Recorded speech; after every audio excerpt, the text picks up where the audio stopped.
Have you seen how incredible this game looks? When I first laid eyes on Tides of Annihilation, I'll be honest, I froze. The lighting, the atmosphere, a flooded, decaying London rendered in breathtaking detail, and the protagonist, she's a vision straight out of gaming's golden age. A character who wouldn't look out of place standing beside prime-era Lara Croft, back when beauty in game design wasn't treated like a war crime. For a fleeting moment I wondered, is British gaming finally back? Have we at long last risen from the ashes of janky AA shooters and limp live service leftovers to produce something genuinely stunning? So, naturally I googled it, and of course the answer was a resounding, don't be ridiculous. Tides of Annihilation might be set in a grim, fantastical reimagining of London, but this striking, atmospheric beast of a game isn't British at all. It's Chinese. That's right, the same country that brought us Black Myth, the Wukong, and the upcoming Wu Chang Fallen Feathers has now delivered a game set in our own capital city and, frankly, done it better than we ever could. What's more, they've done it without filling the screen with sickly neon, sludge-coloured grading, generically unattractive characters, or tedious half-baked live surface mechanics. Unlike most British studios today, many of which have been reduced to bloated subsidiaries of American ad tech firms, Chinese developers are somehow out here making real video games. Games with vision, with deliberate craft, with characters that look like human beings, rather than the results of a procedurally generated marketing survey. So, with all that in mind, today we're diving headfirst into Tides of Annihilation, a beautiful, haunting dystopia that looks like the triumphant return of British gaming, but instead serves as a brutal reminder that the entire Anglosphere has well and truly lost the plot when it comes to game development. I am Lady Decade. If you like brutally honest gaming analysis, then hit that subscribe button, because this is how and why Tides of Annihilation has shown us how Western gaming has fallen apart. Let's not kid ourselves. Over the past year, we've seen a number of stunning-looking games emerge, with many more on the horizon. Take Wu Chang Fallen Feathers, a game that aesthetically puts most modern Western releases to shame. It's bold, it's beautiful, and it actually looks like it was made by artists and not by committees. And the best part, you don't even have to pay full price to play these. If you're looking to pre-order Wu Chang, you can use my affiliate link right now to get a whopping 32% off the release price. In fact, the same link will also get you major discounts on Expedition 33, Stellar Blade, Black Myth, Wukong, and thousands of other high-quality games. Happy shopping, and now, let's continue with the video. Tides of Annihilation is set in a devastated, partially submerged version of London, but this isn't your standard post-apocalyptic gritfest. There's no virus, no nuclear fallout, and no dystopian corporations running battle passes out of Canary Wharf. This is something older and stranger, and something broken not by science but by magic. In this meticulously constructed world, arcane forces haven't simply returned, they've shattered reality. Essentially, imagine gothic horror fused with mythic fantasy, steeped in occult symbolism and British ruin. The Thames has risen and consumed entire districts. Tube stations hum with ancient spells. The British Museum, it's no longer a tourist trap. It's now a cursed dungeon filled with echoing ghosts and forbidden relics, but it's all pieced together in the most stunning and picturesque way. Against this backdrop, Tides of Annihilation seems to exist as a single-player, narrative-driven game with a focused structure. No multiplayer, no battle pass, no co-op gimmicks. It's just you, your character, and a world that's been devoured by ancient magic. Combat appears to blend stealth, supernatural powers, and dynamic traversal, and seems to draw influence from some of the most satisfying elements of Final Fantasy XVI and VII Rebirth. It's stylish without being chaotic, weighty without being sluggish, and you've got tight melee animations, mid-air combos, and flashy dodge counters.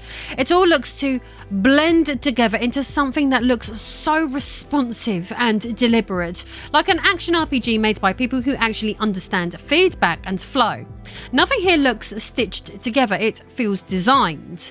Traversal-wise, Tides seems to draw from a rich blend of inspirations. Think of the melancholy verticality of The Last Guardian, the fluid rooftop platforming of Uncharted, and the eerie, shifting logic of dreamlike spaces seen in games like Control or Bloodborne. The city looks alive in the most unsettling yet mesmerizing way possible, warping around you with a kind of haunted purpose, like it's remembering and forgetting itself all at once. Almost sounds like a modern allegory for London today. Visually, the game is a technical showcase. Built in Unreal Engine 5, it leverages both Lumen and Nanite to create environments that look to feel tangible, but again, that's only part of the magic. What really makes it sing is the art direction. The lighting bathes everything in copper-toned gloom, giving the game an almost painterly oil-on-canvas texture.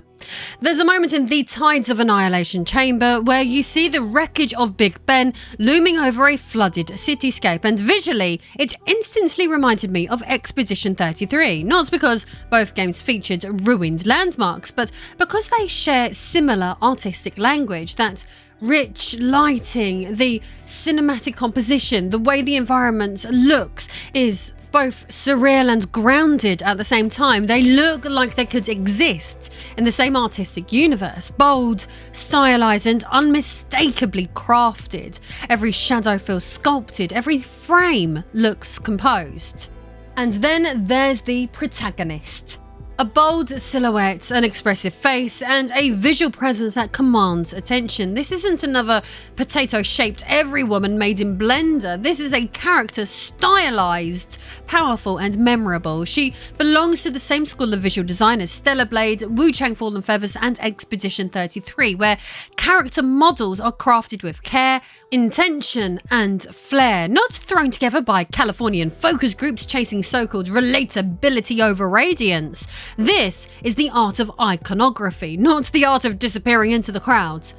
Despite running on cutting-edge visuals, Tides of Annihilation feels like a throwback, not in its technology, but in its attitude. It carries the spirit of an era where developers were trusted to follow ideas instead of metrics, back when games weren't expected to be on platforms, pipelines, or community management tools. There's no desperate cry for validation, it simply exists, standing in all of its decaying beauty, like a game made by people who wanted to make a game, not a product optimized for Discord memes and quarterly projections. But as amazing as this game looks, it does generate some mixed emotions from me. Tides of Annihilation looks like the sort of game we should be making here in this country, and I don't mean that in some absurd Californian cultural appropriation sense. I mean it in the honest, painful way of asking, where did we lose our art direction, our cultural imagination? When did we stop knowing how to mythologize our own history, to render our cities, our stories, our atmosphere with beauty, weight, and meaning? Because here we are, watching another nation do it better than we even try to anymore, and that stings. It didn't have to be this way. Our government and corporations just stopped caring. Tides is built on British folklore. It uses Victorian architecture. Its entire mood hinges on an understanding of English myth and memory, from drowned cathedrals to moss-covered remnants of an empire. And yet it wasn't made in London or Manchester or even Montreal. It was made in China. It comes from China. And that's worth sitting with for a moment, because this isn't some second-tier mobile port with English text hastily patched in. This is a full-scale prestige production, an international caliber game with Anglo-cultural texture, executed with more craft, care and stylistic boldness than anything coming out of the UK, Canada or the US right now.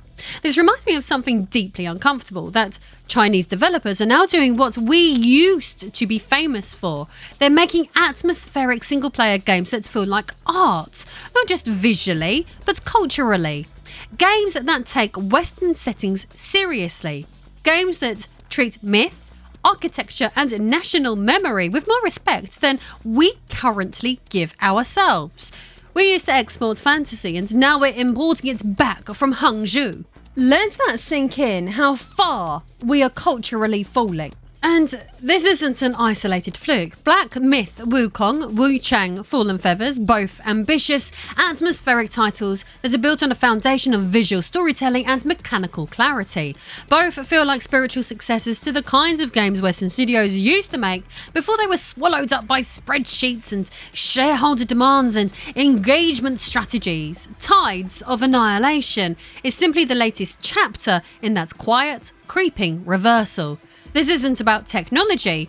We've long known that China has the hardware, the engines, and the manpower to compete.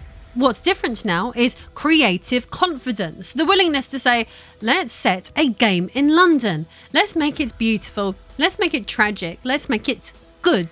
And then crucially, actually follow through. Meanwhile, back in Britain, if you pitch a game like Tides of Annihilation, the first question out of someone's mouth isn't going to be about the tone or atmosphere or artistic vision. It's whether the concept can be restructured into a roguelike extraction shooter with influencer crossover potential. Then comes the checklist. Is it inclusive enough? Can it be turned into a live service game? Does it align with modern audience expectations? In other words, is it algorithmically safe? Because that's what matters now. Not soul, not setting, not the courage to make something good, just the ability to tick boxes and feed the engagement loop without upsetting marketing. Here's the awkward part. Should we really just be sitting back and marvelling at China's success without asking the obvious question? Why aren't we making games like Tides of Annihilation anymore? Especially if such a title features all of the hallmarks to make copious amounts of cash without culturally needing to crash out. Let's dig in deeper. Britain once had a proud tradition of inventive, gritty, always interesting game development. Studios like Team Soho, Bullfrog, Core Design and Bizarre Creations. They pushed boundaries, they took risks, and even when the results were messy, they still had soul. That's without mentioning heavy hitters like Argonaut, Rareware and Psygnosis back in the day. Quality games were coming out of every orifice of this once fine land, but today, that spirit is all but gone. Most of our remaining studios have been reduced to outsourcing outfits, support hubs for overseas publishers, mostly in the US, serving as zombie custodians of legacy IP, endlessly polishing the past because nobody will fund the future. The ambition has dried up. The funding has vanished. The industry now survives on tax breaks, nostalgia, and remastering games we've already played to death. We don't greenlight bold ideas anymore. We don't fund the weird stuff. We certainly don't invest in homegrown epics, and it shows. And what's worse within the Anglosphere is that across the Atlantic, things aren't culturally much better. American studios used to define cinematic storytelling and large-scale world building. Now they define the opposite, a landscape dominated by live service pipelines, platform politics, and the kind of creative decision-making that can only come from marketing teams convinced that engagement is more important than enjoyment. Games aren't created anymore, they're manufactured. Each one filtered through 5 layers of brand strategy, DEI compliance, monetization forecasting, stakeholder reviews, and trend analysis. And what finally emerges isn't a vision, it's a product. A safe, sterile, colour-corrected product designed to tick boxes and go viral for a weekend before being forgotten. Imagine pitching Tides of Annihilation to a Western AAA publisher today. The questions wouldn't be about tone, theme or world building, they'd be about risk. They'd ask if the protagonist really has to look like that, whether the setting can be changed to fit a known IP, if it supports co-op, if there's a battle pass, whether it has esports potential, and then, inevitably, they'd say it's not viable. So instead of wandering through waterlogged streets haunted by ancient magic, we get trauma-bonding space shooters, nostalgia reboots that no one asked for, or battle royales in pastel colour palettes with the emotional depth of an Instagram reel covered in neon shit. Meanwhile, quietly, a studio in Shanghai has just made the most beautiful British game we've seen in over a decade. But let's flip the script for a moment, because there is another element to the hype growing around this game that I haven't heard anyone else bring up yet. Basically, imagine a Western studio, maybe British, maybe American, maybe even Canadian, deciding to make a game just like Tides of Annihilation. Same tone, same ambition, same haunting decayed atmosphere, but instead of London, they set it in Beijing. Just try to picture it for a second. A photorealistic Forbidden City swallowed by magical floodwaters. The Great Hall of the People twisted into a ruin. A lone protagonist picking through the wreckage of communist-era monuments, evading ghostly apparitions left behind by a cursed cultural revolution. It would be bold, provocative, artistically fascinating, but let's be honest, this would never be allowed to happen. As exciting and intriguing a premise as that sounds, no Western publisher would dare greenlight it. And if one did, it would never clear the regulatory gauntlet in China. The outrage would be instant and the consequences severe. And yet, here we are, watching a Chinese studio depict London as a cursed, post-apocalyptic ruin, and no one flinches. No headlines, no outrage, no anxious think pieces on cultural trauma or historical insensitivity, just awe at how visually impressive it looks. Myself included, who has lived in England my whole life, who is married to a Londoner. So, why is that? Why is it considered powerful and artistic to show Big Ben underwater or the British Museum crawling with horrors, while the idea of rendering Tiananmen Square in ruins feels utterly untouchable? It's a one-way street. Western history, our landmarks, our myths, our disasters are treated as open source. Anyone can reinterpret them, twist them, shatter them for dramatic effect, but other nations, their imagery is protected. Their cultural icons are off limits. And no, this isn't about censorship laws, it's about a broader unspoken rule in global entertainment. Western culture is a fair game. Everything else is sacred. We've normalised this imbalance to the point where it barely registers. Our cities can be demonised, our pasts reimagined, our cultural traumas turned into dungeon set dressing, and that's fine. That's art. It's aesthetic. But reverse the lens and the rules change. Not just because of government policy, but because of fear. Fear of backlash, of platform bans, of diplomatic fallout, and increasingly self-censorship from creatives who simply don't want the trouble. To be clear, I'm not saying I want a game about a ruined Beijing. Actually, thinking about it, I probably do, but that's besides the point. What I'm saying is that it's revealing the amount of boundaries that are in place that we likely couldn't make one even if we tried. The cultural exchange isn't mutual. It flows in one direction. Our symbols are available to be commodified and repurposed, but theirs are protected by firewalls, both literal and cultural. There's one set of rules for them, and then another completely different set of rules for us, all self-imposed. Now, before anyone accuses me of painting the Chinese flag on my bedroom ceiling, let's get something clear. Liking a game made in China does not mean I support their government and laws. I'm not about to defect to state-sponsored Weibo just because Tides of Annihilation looked phenomenal. There's a massive difference between appreciating artistic craft and endorsing an authoritarian regime. And frankly, this isn't even a political video, it's an artistic one. We're talking about vision, execution, tone, storytelling. This is about what's being created, not who signed the export paperwork. Just for the record, I'm not naive. I'm well aware of the censorship, the surveillance, and the lack of human rights and self-autonomy Chinese citizens have compared to most of us, despite what all their heavily curated memes will attempt to tell you about Europe. Due to this, I know how heavily games are scrutinised within China, how they're expected to toe certain ideological lines, but here's the twist. Despite being produced in China, the fact is the game appears to be being manufactured to appeal to a global audience. As visually stunning as Tides of Annihilation may be, there's a very specific reason the game is set in a crumbling apocalyptic version of London rather than Beijing. It's not just a creative choice, it's a political one. In fact, under current Chinese law, a game like this could never legally depict Beijing in ruins and still be approved for release within China. China's National Press and Publication Administration enforces some of the strictest game content regulations in the world. These rules prohibit any content that is seen to endanger national unity or sovereignty. A ruined Beijing, the political and cultural heart of China, would be interpreted as a direct implication of regime collapse, civil unrest, or national failure. That's an immediate red flag for censors. And given that we're talking about communists, you'd think that they'd welcome a few red flags, but apparently not the metaphorical kind. Chinese developers are also not allowed to portray national landmarks, culture, or leaders in a negative light. That means even hinting at a destroyed Forbidden City, a crumbling Tiananmen Square, or any iconic Chinese architecture in disrepair would be enough to get a game banned. These elements are considered essential to national pride and harmony, not things to be destroyed for dramatic effect.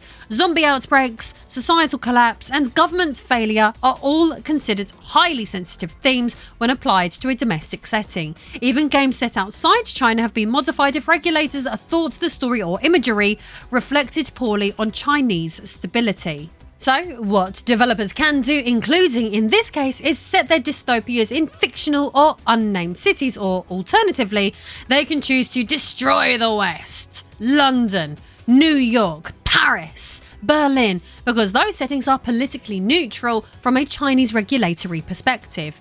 This isn't theatrical either. The horror game Devotion by Taiwanese studio Red Candle Games was pulled from sale after it included subtle criticism of Chinese leadership. It was not just banned in China, it was removed globally from Steam for a period following intense backlash. So no, Tides of Annihilation could not be set in Beijing, no matter how compelling the narrative or how beautiful the visuals. Doing so would be viewed not as storytelling but as subversion. London is allowed to fall because London isn't governed by the NPPA. In China, reducing other cultures to rubble, totally fine, artistic expression. But turning the mirror even slightly inward, absolutely not.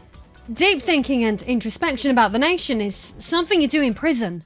Besides, the West have practically made an art form out of blowing up our own cities in entertainment. London's been nuked, flooded, overrun by zombies, aliens, robots, and worse, tourists. New York's been flattened so many times it should have a loyalty card. Washington, D.C., Fallout turned it into a radioactive sandbox and nobody batted an eye.